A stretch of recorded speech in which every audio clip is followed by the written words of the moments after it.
आणि तेव्हा मला वाटतं पहिला मराठी मुलगा किंवा ॲक्टर की ज्याचं पोस्टर लागलं होतं ना. नाही, टॉलिवूडचं मी सांगेन तुम्हाला की अच्छा, याचं टॉलिवूडमध्ये तेलुगू इंडस्ट्रीमध्ये कदाचित मी असं नाही म्हणत, मला नक्की सांगता येत नाही, कॉन्फिडेंटली सांगता येत नाही, पण कदाचित मी पहिला आर्टिस्ट असेल ज्याचं इंडिव्हिज्युअल, म्हणजे मराठी आर्टिस्ट असेल ज्याचं इंडिव्हिज्युअल पोस्टर त्या तिकडे लागलं असेल, ह्याचं रॉबिन हुडचं. हां, मग ती साऊथमध्ये कसं काय ट्रान्झिशन झालं? तसं म्हटलं तर आदिपुरुषला साऊथवाल्यांनी खूप प्रेम दिलं. आणि नॉर्थमध्ये मात्र थोडं मिक्स्ड त्याच्याबद्दल भावना असतात. मी म्हणणं प्रत्येकाच्या भावना मी जपतो, पण एवढंच आहे की त्याच्या मागे कुठलीच माझी वाईट भावना नव्हती. प्रत्येकाला माहिती आहे की मी देवाप्रती मी किती लीन असतो हे प्रत्येकाला माहिती आहे. मग ते मी काय सांगणार. आपण लहान मूल असतो, जेव्हा आपण एखादी गोष्ट साकारतो ते आपल्या लक्षात येत नाही, पण एवढंच मात्र असतं की जे काही मी साकारतोय ना ते मात्र हृदयापासून साकारतोय, त्या देवाला पूर्णतः स्मरून साकारतोय. म्हणूनच आज आदिपुरुषमध्ये त्या मारुतीरायाचे जे जानवं आहेत, जनेवे आहेत, ते आजसुद्धा माझ्याकडनं त्याची पूजा होते. का तर ते मारुतीरायाप्रती एक ती श्रद्धा आहे, एक ग्रॅटिट्यूड आहे. मला जस्ट एक फोन आला की एक डिरेक्टर आहे अर्जुन म्हणून, सो त्यांना मला भेटायचं आहे आणि त्यांना असं मूव्ही करायची वगैरे. तर माझ्यासाठी ते हे होतं पहिलं की पहिली साऊथमधनं कॉल येतोय, पहिला टॉलिवूडमधनं कॉल येतोय. बरं, तेव्हा मला साऊथ म्हणजे फक्त साऊथ एवढंच माहीत होतं. साऊथमध्ये तेलुगू, तमिळ, मल्याळम, कन्नड हे नव्हतं. फक्त हे जेव्हा पोस्टर आदिपुरुषा पोस्टरवर ते लिहिलं जायचं तेवढंच माहीत होतं. पण तेव्हा वाचता यायचं नाही त्या सगळ्या भाषा किंवा बोलता पण यायचं नाही. की फक्त आपण सांगतो ना की बाबा ही मूव्ही या एवढ्या लँग्वेजमध्ये रिलीज होणार आहे. जेव्हा मी त्या तिकडे गेल्यानंतर लक्षात आलं की तेलुगू एक वेगळा पार्ट आहे, तमिळ एक वेगळा पार्ट आहे. आणि मग त्यांनी लुक टेस्ट वगैरे सुरुवात केली. त्यांनी सांगितलं मला कन्सेप्ट असं हे आहे, ते आहे. पहिला रॉबिन हुड नाही, पहिला देवकी नंदन वासुदेवा. सो काय रोल होता त्याच्यामध्ये? कसं आहे, एक पूर्ण देवाशी निगडीत एक जो कंसराजू म्हणून एक व्यक्ती असतो, जो तिकडचा एक दादासारखा असतो, म्हणजे एक भाईसारखा असतो, पण त्याचं महादेवांवर प्रचंड प्रेम. आणि तो काही एखादं पाप झालं त्याच्याकडनं, म्हणजे कोणाला मारलं वगैरे, तर ते पापक्षालनासाठी तो लगेच गंगातीरी जायचा, तिकडे तो पूजा करायचा आणि पापक्षालन करायचा. एवढं. तर मला ते कॅरेक्टर चांगलं वाटलं आणि ते कॅरेक्टर म्हणजे पूर्ण ॲटिट्यूड आणि ॲक्शन वगैरे. सो ज्यांनी बघितलं आहे ते मला प्रत्येकजण मेसेज करून वगैरे, अरे मस्त मूवी आहे, आम्हाला खूप आवडली, बघायला मजा येते. आणि ती खरंच खूप एंटरटेनिंग मूवी आहे. ॲक्शन आहे, इमोशन आहे. You are the main character त्याच्यातलं, protagonist. So although I am antagonist, ती जी हे आहे ना कथा आहे ना, ती माझ्याभोवती फिरत असते. आणि लुक टेस्ट झाली, शूट सुरुवात झालं. शूट करता करता मला दुसऱ्या मूवीचा कॉल आला, रॉबिन हुडचा. आणि रॉबिन हुड ही मूवी तेलुगूच. सो एक लक्षात आलं की ठीक आहे, आपण तेलुगूमध्ये सुद्धा काहीतरी करू शकतो. मराठी आहे, पुढे काय करेन, किती करेन ते मला काही माहीत नाही. पण एक मात्र खरं की स्वतःला एक्सप्लोअर करायला जो चान्स मिळतो ना, तो चान्स मला परमेश्वर प्रत्येक वेळी देत असतो. सो मराठी झालं, हिंदी झालं, तेलुगू, आता माहीत नाही अजून कुठली लँग्वेज परत. पण जेव्हा देवकीनंदन वासुदेवा करताना मला मैत्री पिक्चर्स, ज्यांनी पुष्पा मूवी बनवली आहे, सो त्यांच्याकडनं मला कॉल आला की रॉबिन हुड अशी मूवी बनवली जाते, ज्याचे लीड आहेत नितीन आणि श्रीलीला, आणि ह्या तिघांवर हे मूवी आहे. सो आता तिकडे नाही म्हणायचं हे नाहीच. सो तिसं मूवी ॲक्सेप्ट झाली.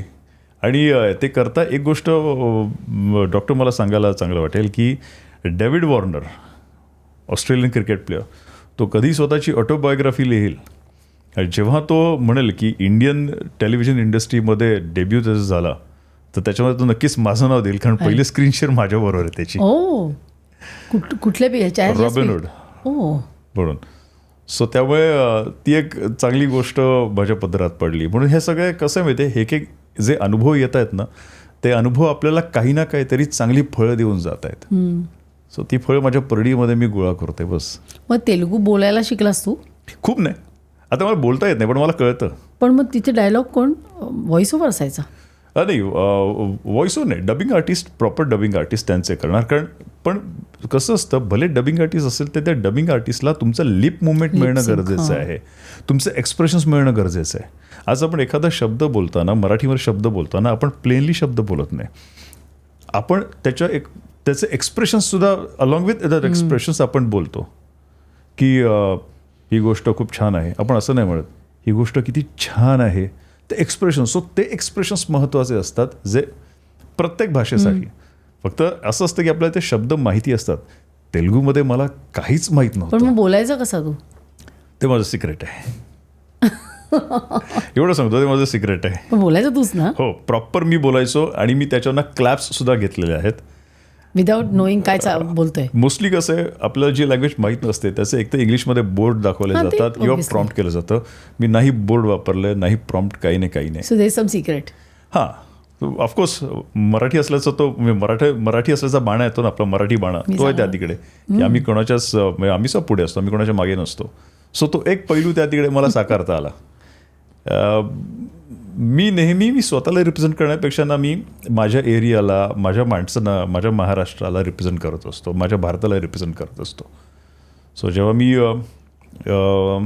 बाकीच्या लोकांबरोबर असतो तेव्हा मी माझ्या अलिबागला, माझ्या पेणला, माझ्या रायगडला रिप्रेझेंट करतो. शिवाजी महाराजांना ऑफकोर्स राजा तर काय. जेव्हा मी महाराष्ट्रात असतो तेव्हा, जेव्हा मी महाराष्ट्राचा बाहेर जातो तेव्हा मी माझ्या महाराष्ट्राला रिप्रेझेंट करत असतो. जेव्हा मी डेव्हिड वॉर्नरसारख्या ऑस्ट्रेलियन क्रिकेट प्लेअरकडे त्याच्यासमोर मी माझ्या भारताला रिप्रेझेंट करत असतो. त्याच्याकडनं असं मी येळकोट जय मल्हार बोलवून घेतलेलं आहे, भंडारा लावून घेतलेलं मी त्याच्याकडनं सुद्धा. अरे वा. सो आपली संस्कृती आपल्याला जपायला पाहिजे आणि आपली संस्कृती आपला अभिमान आहे. पण मराठीमध्ये काम कमी झालं नाही का आता? हां, मला मराठी चित्रपटामध्ये आत्ता सुरुवात झाली असं म्हणायला हरकत नाही.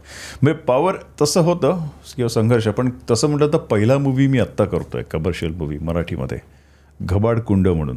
माझा एक मित्र आहे प्रीतम पाटील, आम्ही एकत्र क्रिकेट टीममध्ये, सेलिब्रिटी क्रिकेट लीग ह्याच्यामध्ये आम्ही एकाच टीममध्ये होतो. तो क्रिकेट खेळता खेळता मला बोला, देवा दादा माझ्या एका प्रोजेक्टमध्ये काम करायचं आहे तुला, खेळता खेळता चालू आहे सगळं. म्हटलं हां करू ना आपण. सो म्हणून एक प्रोजेक्ट आम्ही होऊ घातला, तो काही कारणास्तव होत नव्हता. त्यांनी दुसरा मूवी माझ्यासमोर ठेवला की असं असं कॅरेक्टर आहे. म्हटलं नाही रे, मी हे कॅरेक्टर नाही करू शकत, आपण चांगलं काहीतरी करू. तर तो मूवी होता अल्ल्याड पल्ल्याड. अल्ल्याड पल्ल्याड ब्लॉकबस्टर ठरला मस्त.